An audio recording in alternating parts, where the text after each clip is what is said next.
Il n'y a jamais eu, chez Jacques Dutronc, le moindre goût pour la démonstration.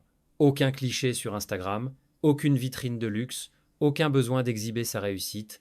À 79 ans passés, l'homme vit selon un code invisible, un mélange d'élégance et de pudeur.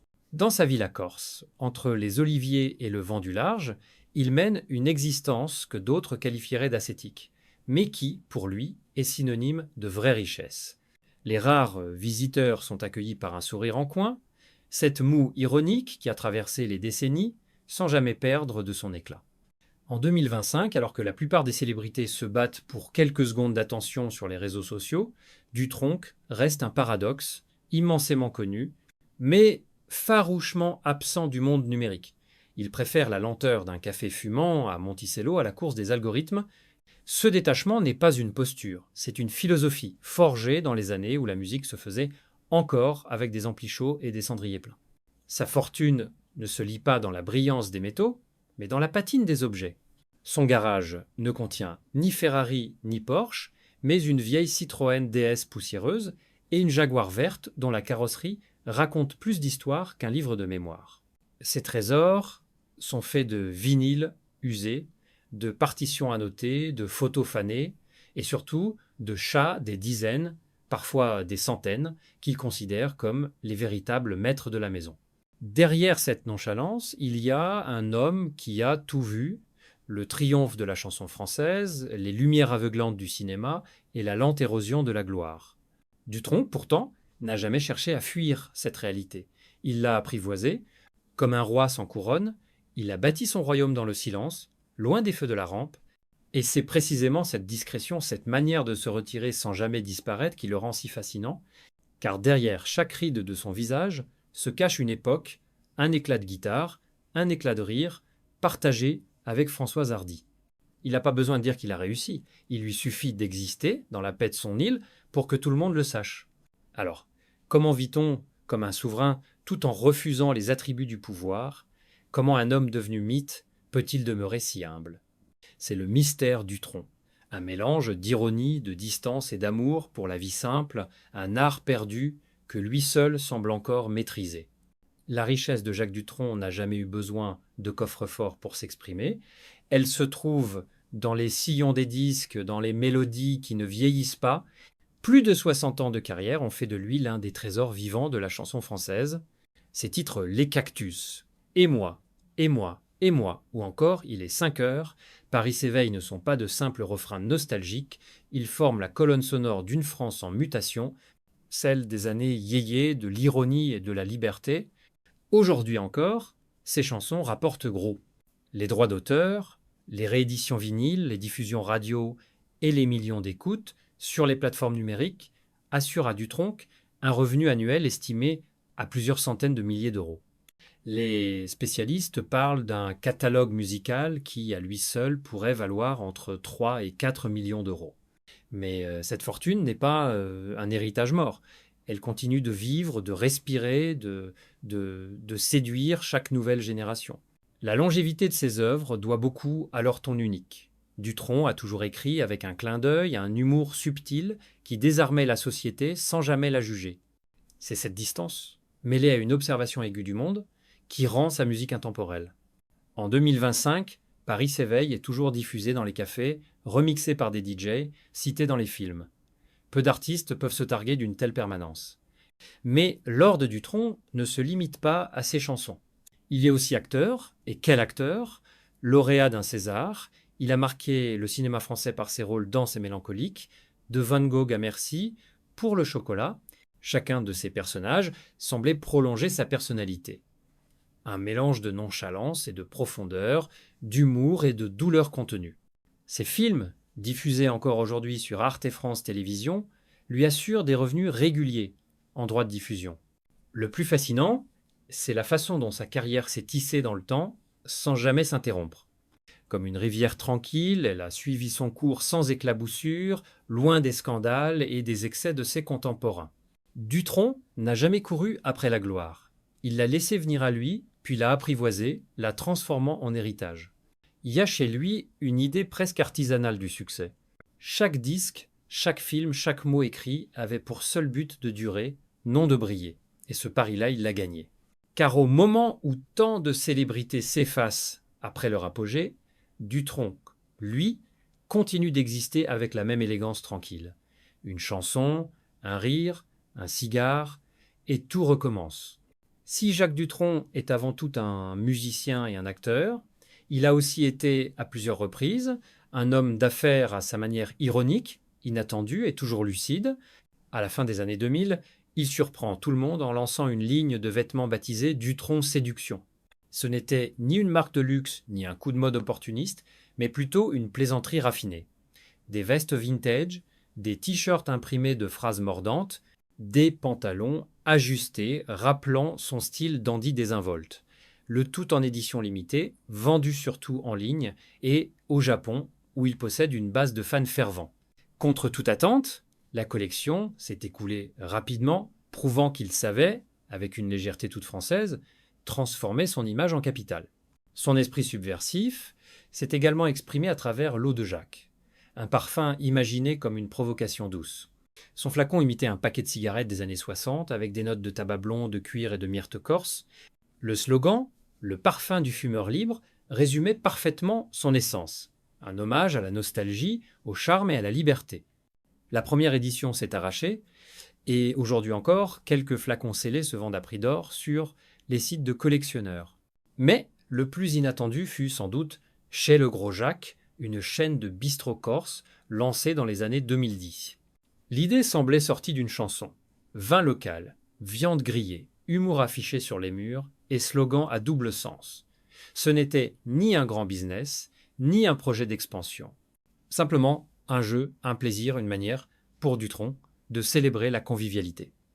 Le succès fut bref mais réel, et même si la plupart des établissements ont été vendus, cette aventure a renforcé sa légende d'homme accessible et joueur. Derrière chaque entreprise, on retrouvait ce ton typiquement dutroncien, un mélange d'autodérision et de stratégie fine. Rien n'était fait pour accumuler des millions, tout était conçu pour préserver une cohérence, une identité. Là où d'autres transformaient leur nom en empire commercial, Jacques transformait le sien en clin d'œil. Et pourtant, il a toujours su tirer profit de cette intelligence instinctive. Les ventes de ses disques remasterisés, les coffrets spéciaux, les éditions limitées nourries par l'intelligence artificielle ont trouvé leur public. Les collectionneurs s'arrachent les pressages originaux de ces vinyles des années 60, devenus de véritables pièces d'art. Dutronc n'a jamais revendiqué une stratégie, mais il a toujours eu du flair, celui de sentir ce qui traverse le temps, ce qui ne se démode pas. Tout cela prouve une chose. Sa fortune est le fruit d'un équilibre rare entre art et lucidité. Chez lui, l'argent n'est pas un objectif, mais une conséquence naturelle du talent et de la sincérité. Et si le monde l'appelle businessman, il s'en amuse. Je n'ai jamais su vendre quoi que ce soit, sauf peu être un peu de moi, a-t-il plaisanté un jour. Sur les hauteurs de Monticello, en Corse, la villa de Jacques Dutronc repose comme un secret bien gardé. Ce n'est pas un palais, ni même une demeure ostentatoire, c'est une maison de pierre, discrète, presque fondue dans le relief, baignée par la lumière méditerranéenne. Construite à l'origine par Françoise Hardy en 1966 sur un terrain offert par Jean-Marie Perrier, elle devait être un refuge, un havre de paix, et c'est devenu bien plus que cela un sanctuaire de souvenirs, d'amour et de musique. Dutronc y vit aujourd'hui parmi les oliviers, les vignes sauvages et les chats. Beaucoup de chats. Il en a compté jusqu'à 50 à une époque, recueillis, nourris, aimés comme des membres de la famille. Ils sont comme moi, indépendants et un peu paresseux. Plaisanteté, il souvent. Thomas, son fils, a raconté qu'enfant, il était impossible de déjeuner dehors. Les félins s'installaient sur la table, chapardaient la nourriture et dormaient dans les guitares. À présent, ils sont moins nombreux, mais leur présence demeure, discrète et apaisante, à l'image du maître des lieux. La villa elle-même raconte une vie entière. Les murs sont tapissés de photos de Françoise, les meubles usés témoignent d'un usage tendre, les guitares s'entassent dans un coin du salon à côté des bouteilles de vin corse à moitié vides. Rien n'est mis en scène. Tout respire la sincérité. L'air y sent le cigare, le café et le soleil. Sur la terrasse, Dutronc s'installe chaque matin face à la mer pour regarder le jour se lever sur l'île Rousse. Son rituel est immuable, un café noir, un cigare cubain, un silence doré. Cette maison, aujourd'hui propriété légale de Thomas, reste le cœur battant du clan Dutronc. Mon père habite chez moi, a dit un jour Thomas avec un sourire. Mais en vérité, c'est toujours sa maison. Car cette villa, surnommée affectueusement Virginie, n'est pas seulement un lieu, c'est une mémoire vivante. Les visiteurs y sentent encore la présence de Françoise, cette muse éternelle, dont l'ombre bienveillante habite chaque recoin. L'été, quelques amis fidèles viennent partager un repas sous les figuiers Eddie Mitchell, Étienne Dao, Vincent Lindon. Autrefois, c'était Johnny Hallyday ou Serge Gainsbourg qui s'y asseyaient, un verre de vin à la main. Aujourd'hui, beaucoup sont absents, comme dit Jacques, mais la maison, elle, s'en souvient. Ce refuge n'a rien du luxe tapageur. Estimée entre 1 et 2 millions d'euros, la villa vaut bien plus que son prix. Elle incarne la paix, l'humilité, la continuité. C'est là, loin du tumulte de Paris, que Dutronc vit son âge avec douceur. Et chaque soir, lorsque le soleil corse plonge dans la mer, il allume un dernier cigare, caresse un chat et murmure « Le vrai luxe, c'est d'être ici encore ». Chez Jacques Dutronc, le style n'a jamais été une affaire de mode, mais une question d'attitude. Depuis les années 60, il incarne cette élégance française, singulière, mi-dandy, mi-vagabond, toujours un peu ironique. On ne l'a jamais vu étinceler sous les projecteurs d'une marque de luxe, ni s'afficher avec des accessoires clinquants. Il déteste l'ostentation, mais maîtrise l'art de la désinvolture comme personne. Ses costumes, souvent froissés, semblent sortir d'un rêve. Ses lunettes aviator, devenues iconiques, dissimulent autant qu'elles révèlent. Un jour, un journaliste lui demanda pourquoi il ne portait jamais de montre de luxe. Dutronc avait simplement répondu « Même la plus chère du monde ne peut pas arrêter le temps ». Cette phrase, gravée dans la mémoire de ses fans, résume tout. La lucidité d'un homme qui a traversé la gloire sans en devenir prisonnier. Il préfère ses vieilles montres à bracelets de cuir, héritées d'amis, ou dénichées dans des brocantes parce qu'elles racontent une histoire. Son garage reflète la même philosophie. Pas de Ferrari, pas de Lamborghini, mais une Citroën DS poussiéreuse, garée à l'ombre des oliviers. La DS, comme on l'appelle, incarne la France de son époque, élégante, anticonformiste et un peu surréaliste. À côté, une Jaguar XK Cent, 20 des années 70, dort sous une bâche, cadeau d'un producteur après un succès. Elle sent le cigare et l'essence, dit Thomas en riant. Autrement dit, elle sent mon père. Mais les vrais amours mécaniques de Jacques ont toujours été les motos. Les vieilles Triumph Bonneville, les BMW Série R et même quelques Moto Guzzi italiennes. Dans sa villa corse, une pièce entière était autrefois consacrée à ses souvenirs de motard, casques, photos, pièces de collection. Sur l'un des murs, une photo le montre roulant sans les mains, blouson de cuir au vent, sourire de gamin au visage. C'est toute sa philosophie. La liberté avant tout, même dans la vitesse. Son rapport au style a fasciné des générations d'artistes et de critiques. Dans les années 60, alors que Gainsbourg jouait la provocation et Hallyday l'américanisme, Dutronc inventait un dandysme à la française. Il portait le costume 3 pièces avec insolence, les espadrilles avec élégance et le sourire avec défi. Il s'habillait comme un banquier en fuite, écrivit un journaliste, mais un banquier qui cite Prévert. Oh. Cette contradiction entre bohème et bourgeois, entre flegme et feu, est devenue sa marque de fabrique. Et c'est sans doute ce qui le rend intemporel. Il ne cherche pas à paraître jeune ou moderne, il est simplement lui-même. Un homme qui sait que la vraie élégance consiste à ne pas en faire trop, que la vraie richesse se cache dans le calme et la liberté. « Je suis là, mais je fais ce que je veux », disait-il un jour, presque pour lui-même. Cette phrase résume le luxe ultime selon Dutronc, la liberté d'être sans chercher à paraître. La relation entre Jacques Dutronc et son fils Thomas est l'un des chapitres les plus touchants de son histoire. Loin des projecteurs, elle s'est tissée dans le silence, dans les rires complices et les gestes simples. Ce n'est pas une relation spectaculaire, mais une alliance d'âme forgée par la musique, le temps et la perte. En 2024, la mort de Françoise Hardy a bouleversé leur univers. Elle était le lien invisible entre eux, la muse de l'un, la mère de l'autre, et surtout la mémoire vivante d'une époque qu'ils ont tous deux appris à aimer à travers elle. Après ce départ, Jacques et Thomas se sont retrouvés plus proches que jamais.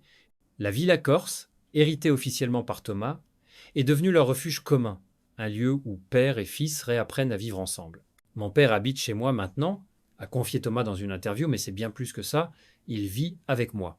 Chaque matin, il se retrouve sur la terrasse, un café et une guitare à la main, regardant la mer et parlant peu. Les mots sont inutiles entre eux, la musique fait le reste. Ensemble, ils ont repris la route de la Seine sous le nom de Dutronc, une tournée qui a réuni 3 générations de fans. Sur scène, on sent cette complicité rare, faite de respect et d'humour. Thomas, plus réservé, observe son père avec une tendresse évidente, tandis que Jacques, malicieux, feint de lui donner des leçons qu'il n'applique plus depuis longtemps. Je n'ai jamais élevé Thomas, il s'est élevé tout seul, plaisante-t-il souvent. Mais derrière la blague, on devine la fierté immense d'un père qui voit en son fils une prolongation de lui-même. Aujourd'hui, Thomas gère l'héritage artistique familial. Les droits musicaux, les archives de Françoise, les rééditions de disques, les propositions de documentaires ou de biopics, tout passe entre ses mains. Jacques, lui, regarde cela avec distance, heureux que le flambeau soit transmis sans crispation. Il n'y a ni drame ni rivalité, seulement une continuité douce. Ensemble, ils préparent l'avenir du nom Dutronc avec prudence et émotion, entre mémoire et modernité. Leur relation, à la fois pudique et profonde, incarne ce que Jacques a toujours cherché, un lien vrai, libre de tout artifice. Ils partagent les repas, les silences, les chats et les chansons. Et dans cette routine paisible, quelque chose de rare se produit, une réconciliation entre les générations, entre l'art et la vie. Un soir, Thomas aurait dit à son père « Tu m'as appris sans parler ». Jacques aurait répondu « C'est la seule manière d'apprendre ce qui compte ». Dans cette phrase se cache tout leur héritage, un mélange d'amour discret, de mélancolie et de lumière.